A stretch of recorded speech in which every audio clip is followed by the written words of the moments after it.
Live right here at radio station KUCB. We just had to check a few technical things to make sure we was you know broadcast and you could hear us speaking and talking and everything. So we just wanted to check this. So we're back with you now, live right here at radio station KUCB.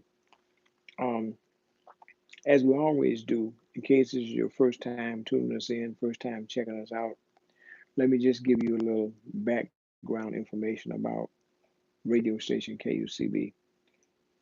Here in the morning hour, we had a low power 10-watt education radio station for about 20 years. Um, we were blessed to have a volunteer staff of about 60, 65 people. And one of the things that we were so thankful and so proud of is that we had a training program for the youth, for young people who came from the community, just regular young people, and they were able to learn how to do public service announcements. They would learn how to do the weather report.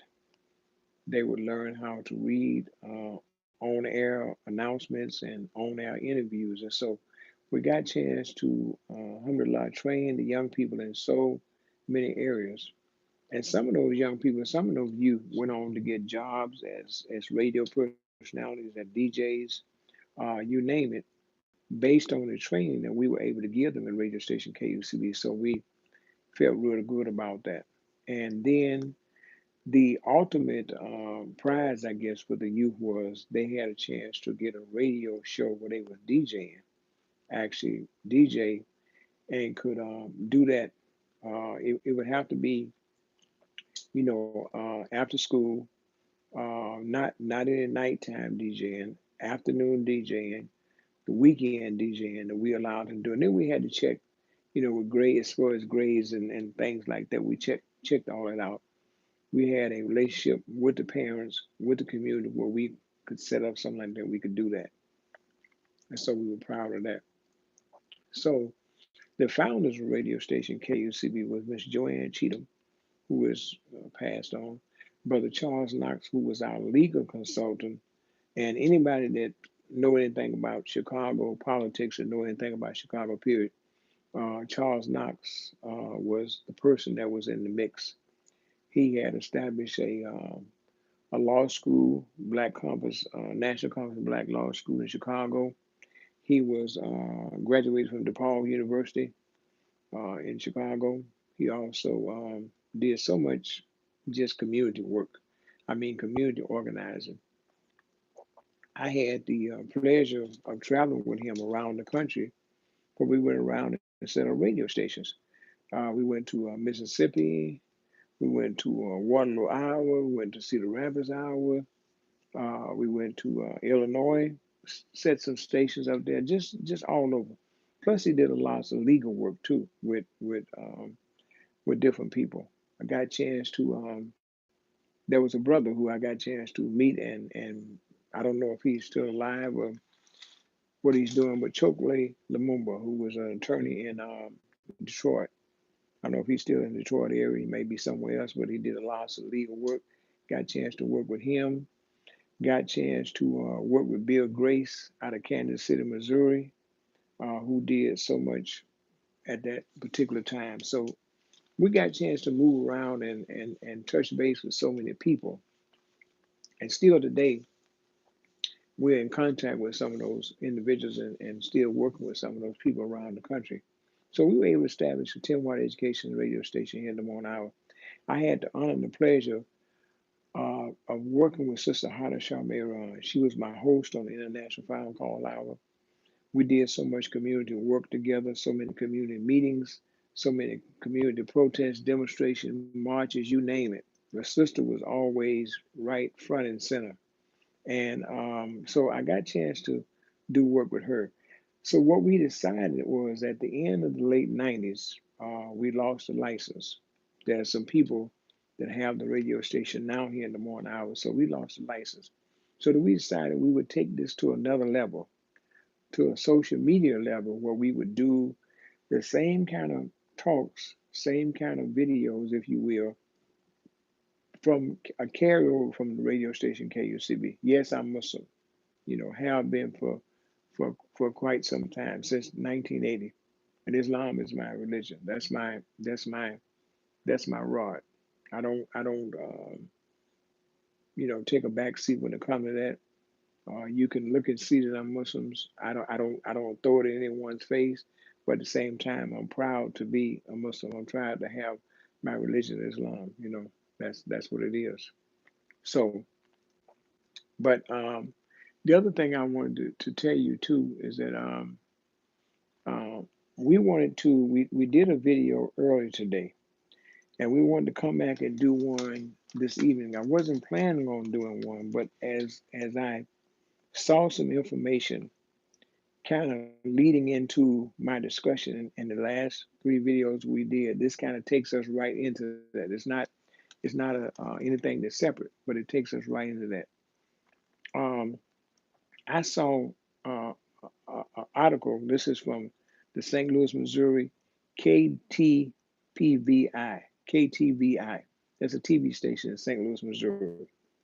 We're in St. Louis County, which is a small uh, north north of St. Louis, Missouri, a small community. It's called, and I pray that I'm pronouncing this right, um, um, Belvidge, Missouri. Um, I may not be saying that correctly, pronouncing it correctly. Berkeley, I'm sorry, Berkeley, Missouri. It's a small community, St. Louis County. And this report that I'm reading is they've had 33 kids who have disappeared since 2000. Once again, let me go through this again. St. Louis, Missouri. This report is coming from KTVI, a St. Louis County small community town called Berkeley, Missouri. It's north of St. Louis, Missouri. They have the report that I got was that from this KTVI, 33 kids have disappeared since 2000. So, and from what I'm gathering, those 33 kids who have disappeared, a large number, if not all of them, has been black girls. This is why this is so alarming, y'all. Since 2000, 33 kids have disappeared from this small country town north of St. Louis, Missouri. It's called Berkeley, Missouri. Pray that I'm pronouncing that right. So, and people don't have a clue what happened to they girls, what happened to their daughters. They don't have a clue. Nobody knows. Now, as I read the article and the story, there's so much that goes into this thing. Um, and these are just some of the things that we're going to continue to try to discuss. I won't be able to get into all this evening, but these are the things we're going to try to continue to discuss. I'm going to go back and try to read and disciple this article on this. But it's serious enough that we ought to be outraged. We ought to be concerned. We ought to be trying to help these parents, help this community, help these people find their daughters because they're missing, you know.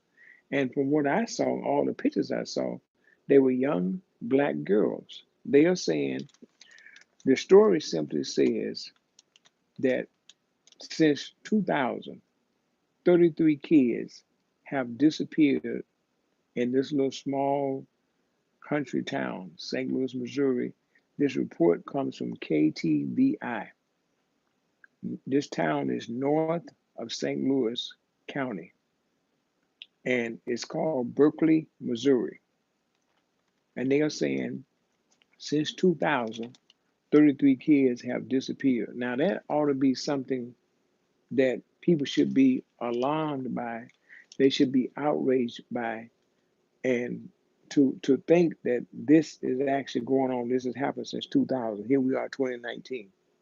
And so um, these are the kind of stories that don't make the national news. I just happened to catch this Well, this was posted on Facebook today, and it simply comes from, as I said, KTVI, St. Louis, Missouri.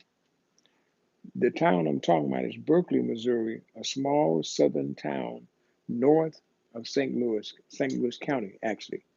So I just think that this is something that we should be concerned about. This is just what I was talking about earlier today about black girls that's missing, black women that's missing.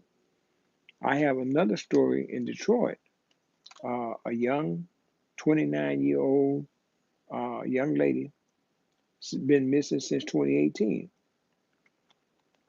She never returned home from work, and her family is. I'm sure I can't even begin to explain how her family must feel, but they still trying to find their child. This happened in Detroit, Michigan. She's 29 years old, you know, and she disappeared 2018, and she did not return home from work. That's what they're saying. She did not return home from work. So these kind of things we need to be concerned about. We should be concerned about. I have another situation where a 7-year-old girl is missing. This is in Savannah, Georgia. A black girl, 7 years of age, is missing. You know? Now, these are the kind of things that we really should be, as I said, outraged, alarmed, and concerned about. In St. Paul, Minneapolis, um, since March of 2019, March 2nd, 2019, a young black girl is missing. St. Paul, Minneapolis. And the parents and the people are trying to locate this young girl. As I said, a black girl missing since March 2nd, 2019, St. Paul, Minnesota. So these are just some of the things that's going on. And inshallah, we will continue to talk about these kind of things that are happening. These kind of things are going on. This is what I said on the last video, on the last talk that we did live on YouTube. You can pick us up on this channel, pass it on. These are things that are happening across the country. I mentioned the first incident I mentioned, St. Louis, Missouri. This is a small community, St. Louis County. Uh, Berkeley, Missouri. They said since 2000, 33 kids have disappeared in Missouri, the Midwest, Detroit. A young black woman, 29 years of age, since 2018, never returned home from work, still missing. 7-year-old girl missing from Savannah, Georgia. 15-year-old girl. I don't have the age for the young girl in Minneapolis, but it's a black girl missing since March 2nd, 2019, St. Paul, Minneapolis. So this covers across the country. You have all across the country. And I'm saying there may be some cities and places that I didn't mention on here, but you see these things happening all across America. And we ought to be concerned. We ought to be talking to our young girls. We ought to be talking to our young women about these things, mothers, fathers, family members, whoever it may be. We need to be talking about this because what we are seeing in a lot of these situations is that the sex trafficking is big time right now. They snatching girls, women up all over the place. That's what this is. A lot of it's going on, sex trafficking, and it's big. It's also big in the Midwest. There's probably a pipeline that runs from New York to Georgia, from Georgia back to New York. There's a pipeline of sex trafficking that runs through the heart of the country. Now, I mentioned those that pipeline. That doesn't mean that these things don't occur in other states. That doesn't mean that. But this is the pipeline to where you have drugs, prostitution, sex trafficking. All this comes from New York. It goes right down to the South and the southern states. This thing breaks off in Georgia. That's a lot of states that this goes on in. And, you know, The other thing is too, in so many of the cities and places where you see abandoned buildings, you see abandoned apartment buildings, you never can tell. These people may be using those facilities to hide out girls and women until they can make a sale or be able to sell them into sex slavery, or be able to sell them and deport them to wherever they want to take them. They could be using abandoned buildings. They could be using any apartment complexes or buildings that may be empty. And you know what? It wouldn't surprise me in some of these places, they may have operations set up in some of these places where you see some of these abandoned buildings. We may think that they abandoned, they could be using those places as a place to grab these young girls up, grab these young black girls or black women up, and hold them and detain them in these places. It could be going on, y'all. You never know. We never know. This is why we need to have our ears and eyes open and be aware of our surroundings. This is why we try to talk to the young black girls and black women about all these things that are going on. Traveling up and down the highway, going different places, jumping in your car. All of these things. We're living in a day and a time when all these things are occurring. And so, inshallah, we're going to continue to bring you these broadcasts along this line because this is a serious thing that we talk about. I also want to add on to this. The other side I want to add to this is that we don't know in cases where some of these young girls, we say sex trafficking, that's one part of it. The other part of it could be body parts. When a young black girl, a black woman is found dead or lose their life, the body parts is consumed and could be sold on the black market. This could be going down. Now, I want to throw this in too. I mentioned earlier today on a talk, I mentioned about the 5 black men who were murdered in St. Louis, who were murdered. That's what we call it, murder, because that's what it was. What about their body parts? What has happened to their body parts? See, that was murdered in St. Louis. And let me say this too. This is off the subject, but then it's not necessarily off the subject.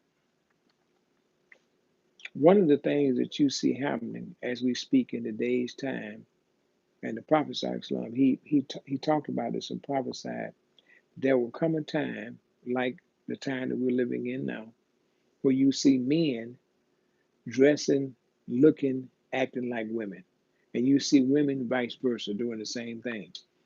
In the creation of Allah, creating the heavens and the earth, creating the man and male and female, He didn't create no man that want to be a woman. He didn't create no woman that want to be a man. He created men to be men.